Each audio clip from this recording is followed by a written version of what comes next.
मिर्जापुर कैला गुलजार हो, मिर्जापुर कैला गुलजार हो, कचौड़ी गली सुन कैला बलमू। नमस्कार, आप देख रहे हैं एक्सप्रेस न्यूज। मैं हूं संजय दुबे। आज आपको जिले के ही नहीं पूर्वांचल के एक नामचीन हस्ती से आपकी मुलाकात कराते हैं, जो गायकी के क्षेत्र में पूरे पूर्वांचल ही नहीं बल्कि पूरे उत्तर प्रदेश और पूरे भारत में अपनी सुरीली आवाज़ के दम पर अपना लोहा मनवाती हैं। ये हैं उषा गुप्ता जी। उषा गुप्ता जी से जानेंगे कि किस तरह इन्होंने संघर्ष करके इस मुकाम को हासिल किया और बहुत कम उम्र से आपने गायकी के क्षेत्र में अपने भविष्य को आगे लाने का काम किया है। आज उषा गुप्ता जी से इनके जीवन से जुड़ी घटनाओं, इनके जीवन से जुड़े जो भी तथ्य हैं, एक कलाकार के तौर पर हम उसको सामने लाने का प्रयास करेंगे।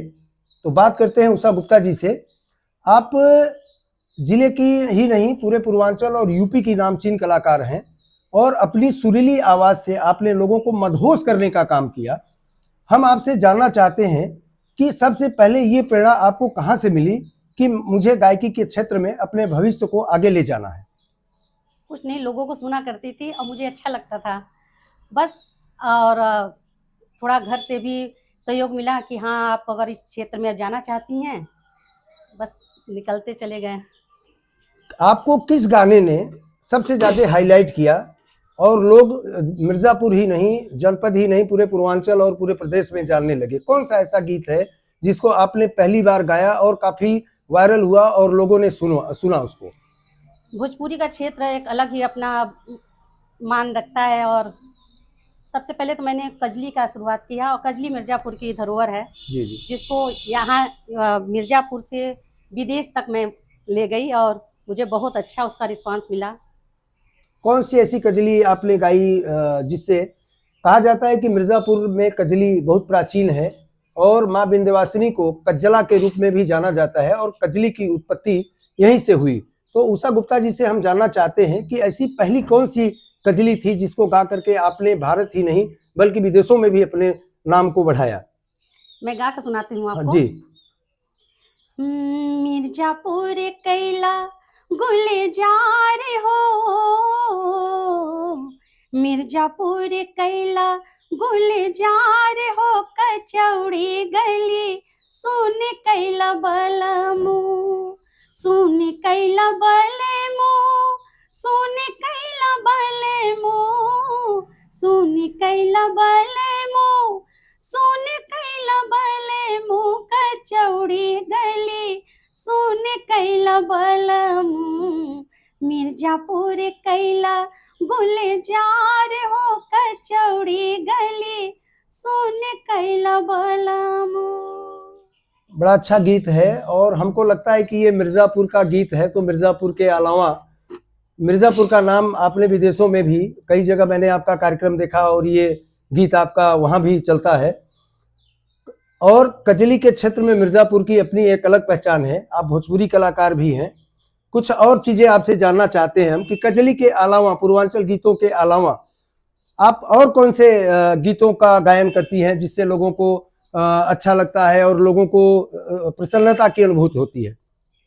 इधर मैं कुछ दिनों से यूट्यूब चैनल चला रही हूँ उषा गुप्ता मिर्ज़ापुर के नाम से और उस पर मैंने हर तरह के गीत गाए हैं, कजली, फिल्मी, गज़ल, भजन। तो मैं आपको उसी पर, इस वक्त होली चल रहा है तो आपको एक होली सुनाते हैं। जी जी। वो कल मेरा लॉन्च हो जाएगा। आप कोई भी इसको सब्सक्राइब कर सकता है, लाइक, सब्सक्राइब और मेरे चैनल को शेयर भी कर सकते हैं। जी जी। अटरिया से कागा उड़ भागा मोरा सैया, अभागा ना जागा, अटरिया से कागा उड़ भागा मोरा सैया, अभागा ना जागा, ना जागा, ना जागा, ना जागा, ना जागा मोरा सैया, अभागा ना जागा, उड़ी उड़ी कागा मोरी बिंदिया पे बैठे, बिंदिया पे बैठे, हाँ नथिया पे बैठे, मोरे नथिया के सब रस ले भागा सैया अभागा ना जागा, अटरिया से कागा उड़ भागा मोरा सैया अभागा ना जागा। बड़ा अच्छा गीत है ये, और काफी दिनों से हम लोग इसका इंतजार भी कर रहे हैं कि उषा गुप्ता जी का ये एल्बम आएगा। मिर्जापुर होली और कजली के लिए काफी फेमस है, और यहाँ के गीत लोग अन्य कलाकार भी जो बाहर से आते हैं वो भी गाते हैं। कुछ चीजें मैं और जानना चाहता हूँ आपसे कि कजली की शुरुआत या गीतों की शुरुआत आपने किस उम्र से किया, और कब आपको ऐसी चीजें लगी कि नहीं मुझे भी गायकी के क्षेत्र में आगे जाना चाहिए, और पहला गीत आपका पहला एल्बम गीत इसी स्टूडियो के द्वारा कब फिल्माया गया? सबसे पहले तो मैं 1998 में सूचना विभाग का पहला मंच मैंने किया। घंटाघर यहाँ एक प्रांगण है, तो उसमें मैंने भोजपुरी गीत से शुरुआत किया। शारदा सिन्हा को मैंने सुना था और शारदा सिन्हा का गीत मुझे बहुत अच्छा लगता था। तो पहला गीत मैंने पटना से बैदा बुलाएदा, अगर कहिए 2 लाइन सुना देते हाँ, आपको। जरूर जरूर जरूर जरूर। पटना से बैद बुलाएदा हो नजरा गईल गुइया, पटना से बैद बुलाएदा नजरा गईल गुइया, नजरा गईल गुइया, नजरा गईल गुइया, नजरा गईल गुइया, पटना से बैद बुलाएदा हो नजरा गईल गुइया। तो यहाँ मुझे उसके रिस्पांस अच्छा मिला जी जी। और जिला सूचना अधिकारी ओम प्रकाश उपाध्याय जी का एक डिमांड भी था कि मतलब मैं पहले फिल्मी गीत गाती थी, बड़े बड़े हुआ क्या ऑर्केस्ट्रा चलता था। जी जी जी। तो ऑर्केस्ट्रा से ही शुरुआत की हुई थी। जी जी। लेकिन वहां से डिमांड था कि भाई आप भोजपुरी, अब भोजपुरी तो धरोहर है, मिर्जापुर की धरोहर कजली है। जी जी। तो वहीं से मैंने शुरुआत किया और उनका और आप सब मीडिया का मुझे सपोर्ट मिलता गया, मैं उसको आगे बढ़ाती गई। और पहला गीत मैंने पंछी स्टूडियो, जी जी, यही अक्सौली पर है, तो पहला गीत मैंने गाया देवी गीत से जी, अपने चैनल के माध्यम से। आप ऑडियंस को भी सुनाइए। फूले वाका गजरा बना के मैया सरधा से करी ले गो हार हो, लाले लाले फूले वाका गजरा बना के मैया सरधा से करी ले गो हार हो। और भी कई प्रश्न हैं आपके बारे में जानना है मुझे, और आप एक ऐसी कलाकार हैं जो समाज के लिए एक आप कह सकती हैं कि उनके लिए एक प्रेरणादायी हैं। आप दिव्यांग हैं, ऐसे में आप विदेशों में भी आपने कई कार्यक्रम किया, मिर्जापुर में कई मंचों के माध्यम से, आकाशवाणी हुआ या जिला सूचना अधिकारी कार्यालय के द्वारा जो भी मंच आपको मिला, आपने अच्छा मंचन किया। मैंने भी कई कार्यक्रमों में आपके गीतों पर ठुमके लगाए, हमने भी, शायद आपको इन चीजों पे पता नहीं होगा। तो क्या कहना चाहते हैं समाज की ऐसी बालिकाओं, महिलाओं से जो वर्तमान समय में अपना भविष्य करियर बनाने के लिए परेशान हैं, और आप एक दिव्यांग हैं और उसके बाद भी आपके हौसले समुद्र से भी ज्यादा गहरे और बड़े हैं। तो कुछ ऐसा आप अपने ऑडियंस को, हमारे एक्सप्रेस न्यूज के ऑडियंस को बताने का काम करें, जिससे वे सीख लेकर के अपना भी भविष्य आगे करियर बना सके। कहते हैं अगर हौसले बुलंद है तो कामयाबी कदम चुमती है। तो मैं भी उसी रास्ते चलती रही। हाँ, कठिनाइयाँ बहुत सामना करना पड़ा, मुझे बहुत कठिनाइयों का सामना करना पड़ा। बहुत लोगों ने अशब्द भी कहे, फिर उसको नज़रअंदाज करते हुए मैं अपने कार्य को आगे बढ़ाती रही। और मैं दिव्यांगजन हो या कोई भी हो, अगर आप किसी चीज़ को ठान ले रहे हैं तो उससे मुड़ के पीछे न देखिए। मिलेंगे, मंजिल मिलेंगी, आज नहीं कल मिलेगी ज़रूर। लेकिन और कोई लोग नाकामी से, मतलब बहुत लोग हार जाते हैं कि नाकाम हो गए तो अब इसको छोड़ देते हैं। बहुत नाकामियां मैंने सही, बहुत मंजिल मुझे कहीं तो ऐसा हुआ कि मैं वहां तक पहुंचकर मुझे वापस होना पड़ा। जी जी। लेकिन बस चलते चले गए और आज समाज के लिए आप निश्चित रूप से हैं। एक मैं भी 2 लाइन बोलना चाहता हूं कि खुदी को कर बुलंद इतना कि हर इजहार से पहले खुदा बंदे से पूछे बता तेरी रजा क्या है। वो आपने आज समाज में साबित किया अपने आप को। मैं भी काफी दिनों से आपको देखता हूं और लगभग 20-22 साल से मैं इस लाइन में हूं, तो आपको देखता चला आया कई मंचों में। मैं आप मतलब जैसे एक कोई कलाकार है और उसको मंच पटल पर आगे आना है, तो उसके लिए क्या करना पड़ता है, क्या कठिनाइयां होती हैं, और कैसे उसको मंच पे एक, जैसे हम पहली बार मंच पर बोलते हैं तो बड़ा दहशत होती है अंदर। इन चीजों को आपने लांघ करके आप आगे आई हैं, आप विश्व मंच पर कार्यक्रम कर रही हैं, भारत के मंचों पर कार्यक्रम कर रही हैं, यूपी और पूर्वांचल और मिर्जापुर की तो बात ही अलग है। तो क्या कहना चाहते हैं कि किस तरह का हौसला होना चाहिए लोगों को कि वे मंजिल आपकी तरफ पा सके? कठिनाइयों का बहुत सामना करना पड़ता है, और इस क्षेत्र में तो बहुत ज़्यादा। जी जी। और इसमें आपको बड़े कलाकार हो चाहे छोटे कलाकार हो, सबको नाकामियों का सामना करना पड़ता है। तो मैंने भी किया है। बस उन लोग से मैं यही कहूँगी कि आप अपना मंच करिए, छोटे मंच से शुरुआत करिए, छोटे छोटे होते होते होते होते अरे बड़े मंच पे मिलेंगे, और उसके बाद आप अरे आज जहाँ मैं हूँ वहाँ और भी कलाकार आएंगे। आपको कई पुरस्कारों से नवाजा जाता है, तो कैसा महसूस होता है कि इतने संघर्षों के बाद हम यहाँ तक पहुंचे हैं, और हमको विश्व, जैसे पहली बार जब आपका विदेशों में कार्यक्रम हुआ, आपको ऑफर लेटर आया होगा, कार्यक्रम के बारे में जानकारी हुई होगी, तो कैसा महसूस किया आपने कि हम कभी हमने सोचा नहीं और आज हमको ये चीजें मिल रही हैं? सच कहा आपने, मैंने कभी नहीं सोचा था, और मतलब एक तमन्ना थी, इच्छा थी मेरी कि मैं विदेशों तक अंतर्राष्ट्रीय स्तर पर मैं कार्यक्रम अपना प्रस्तुत करूं। लेकिन अचानक इस जिस तरह से आया मेरे जीवन में, तो मैं तो सोचूंगी, मैं तो आज भी कहती हूँ कि ये बड़े छोटे किसका आशीर्वाद लगा, माता रानी की कृपा है कि मैं उस मंच तक गई। और वहाँ मुझे मतलब मैं समझ नहीं पा रही थी कि जितना मुझे समझने वाले वहाँ थे कि हिंदुस्तानी, मैं वहाँ सोचती थी कि गाँव पता नहीं मुझे लोग समझेंगे सुनेंगे कि नहीं, लेकिन वहाँ से फरमाइश आती थी कजली गाइए, आप वो भोजपुरी सुनाइए, ये वाला वो एक तो वो है ना, सैया मिले लड़कैया, और ये गीत गाइए। और मैं तो आश्चर्य थी कि अरे क्या बात है, वहाँ के लोग बहुत अच्छे। नहीं, अभी तक विदेशों में कितने कार्यक्रम किए आपने?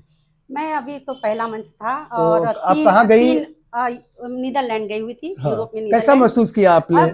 मतलब मैं तो, वो मेरे लिए सपना है। हाँ। अब बस क्या कहूँ, मेरे पास शब्द ही नहीं है, जो सपना मेरा साकार हुआ है बस।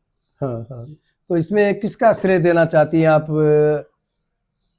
श्रेय अब मैं तो कहूँगी कि न जाने किसकी दुआ लगी, और सभी का आशीर्वाद है इसमें। मैं किसको, माता पिता, भाई बहन, परिवार, समाज, आप सब मीडिया वाले कम नहीं है। और मैंने पहले भी बताया कि हमारे सहयोग में सबसे पहले तो मैं जिस क्षेत्र में, संगीत के लाइन में जिस क्षेत्र में मुझे सूचना अधिकारी ओम प्रकाश उपाध्याय जी का जितना सहयोग मिला, जी जी, कि मुझे मतलब बहुत मात भी मैंने खाया, ऐसा नहीं है, लेकिन हमेशा उन्होंने मुझे हौसला दिया। इसके लिए मैं उनको भी धन्यवाद दूंगी, और आप सबको भी। आपने गायकी के क्षेत्र में बहुत पुरस्कार भी हासिल किए। हर साल आप नवरात्र मेले में सांस्कृतिक कार्यक्रम का आयोजन जिला सूचना अधिकारी कार्यालय द्वारा किया जाता है। इसके अलावा आपको गायकी के क्षेत्र में कहाँ कहाँ कौन कौन से पुरस्कार मिले हैं, एक नज़र उस पर भी आप डालें। सबसे पहले तो 2006 में मुझे माता प्रसाद पांडे जी की तरफ से विधानसभा अध्यक्ष लखनऊ उत्तर प्रदेश राज्य स्तरीय पुरस्कार से सम्मानित किया गया है। और मैंने सोनपुर मेला, आदिवासी महोत्सव, शिमला महोत्सव, हल्दिया महोत्सव, और कजली कादम्बनी, कजली प्रिया, इन सब चीज़ों से, मेरे जगहों से मुझे नवाजा किया, पुरस्कृत किया गया। और प्रशासन की तरफ से नवरात्र मेला में हर साल चैत नवरात्र और शारदीय नवरात्र दोनों में सम्मानित किया जाता है। और छोटे मोटे और जो कार्यक्रम कर रहे हैं तो उसमें तो है ही है। तो प्राउड फील महसूस होता होगा आपको? बिल्कुल, काहे नहीं। अरे लगता है कि हाँ मैंने कुछ किया, कुछ पाया। तो यही सब पुरस्कार है जो हमेशा साथ रहता है और आप सबके बीच में। तो जब विधानसभा अध्यक्ष ने आपको पुरस्कृत किया तो प्राउड फील महसूस हुआ होगा कि मिर्जापुर का नाम विधानसभा में भी गुजरा है। मतलब उसमें उत्तर प्रदेश विश्व विकलांग दिवस पर जी जी मुझे स्पेशली बुलाया गया था। जी जी, उत्तर प्रदेश से चुना गया था मुझे, पूरे यूपी तो हाँ से जी, कजली के माध्यम से। तो वहाँ मैंने कजली गीत गाया और उसके बाद मुझे सम्मानित किया गया। उम्मीद करते हैं कि आपको आगे भी इस तरह के कई सम्मान मिलेंगे। जो आपने अभी चर्चा किया था कि विदेश में एक कार्यक्रम हुआ था, तो वहाँ कौन सा पुरस्कार आपको मिला था और वो किसके सौजन्य से आपका कार्यक्रम हुआ था वहाँ नहीं, पे? वो गवर्नमेंट की तरफ से गई हुई थी हम्म, और उसमें सारा खर्चा भी गवर्नमेंट का था। मैं गई यहाँ का क्या कहते हैं कजली को वहाँ प्रस्तुत किया मैंने और सम्मान मिला इसमें। धन्यवाद। इस तरह देखिए, हम एक कलाकार से बात कर रहे हैं और कितनी खुशी होती है लोगों को जब विदेशों में जा करके मंच पर कार्यक्रम प्रस्तुत करना होता है। मिर्ज़ापुर में माँ विंध्यवासिनी है और माँ विंध्यवासिनी के बारे में सब जानते हैं कि आदिशक्ति हैं, साक्षात मैया बैठी हैं। तो पहली बार विंध्यवासिनी मैया का कोई गीत आपने गाया जो बहुत पॉपुलर रहा हो, 2 लाइन हम लोगों को भी सुनाइए। कहते हैं कजली का दूसरा नाम ही, माँ विंध्यवासिनी का जी। दूसरा नाम ही कजलड़का देवी है। जी। तो मैं उन्हीं के लिए 1-2 शब्द। मैया झूले चनन झुलने वा पवने वा चंवर डोलावई ना, चंवर डोलावई मैया के झुलावई, चंवर डोलावई ना हो मैया झूले चनन झुलने वा पवने वा चंवर डोलावई ना। क्या बात है। शिक्षा दीक्षा के दौरान कभी आपने अपने इस कलाकारी का प्रस्तुतिकरण किया? जब आप स्टूडेंट लाइफ में थी, कॉलेज वगैरह में भी इस तरह के सांस्कृतिक कार्यक्रम आयोजित किए जाते रहे, तो क्या उस दौरान ऐसा मोमेंट आता रहा कि हमको भी मंच मिले और हम भी अपनी कला का प्रदर्शन करें? हाँ, मैंने किया है। हाँ। कभी स्वागत गीत और वो वाइस चांसलर आए हुए थे, जी। बीए मैं कर रही थी। जी, किस कॉलेज से? KM degree college. हाँ, हाँ। मिर्जापुर। वहाँ से केएम बीए किया है और बिन्नानी डिग्री कॉलेज से एमए किया है। जी। और तो पहली बार जब आपका वो स्वागत गीत के लिए नाम आया कि अब उषा गुप्ता जी इस स्वागत गीत को गाएंगी, तो कैसा महसूस हो रहा था आपको? बहुत अच्छा लग रहा था। लोग मुझे स्कूल के टीचर भी बहुत लाइक कर रहे थे। डर नहीं लग रहा था कि नहीं, पहली बार मंच? डर आपसे क्या बताऊं, मुझे आज भी इस वक्त भी मैं डरी हुई हूँ। ऐसा नहीं है, मंच पर जाने से पहले आज भी डरती हूँ। आज के आपके सामने बैठी हूँ फिर भी डर रही हूँ। बस आप बुलवा रहे हैं, मैं बोल रही हूँ। क्या बात बस ये समझिए। हम लोग आज जिले की ही नहीं, पूरे भारत पूरे विश्व में अपना कार्यक्रम प्रस्तुत करने वाली उषा गुप्ता जी से एक साक्षात्कार कर रहे थे। इस तरह का कार्यक्रम आगे भी एक्सप्रेस न्यूज में आप देखते रहिए। एक से एक इंटरव्यू हम आपके बीच लेकर आएंगे और नई नई जानकारियों से आपको रूबरू कराएंगे। धन्यवाद।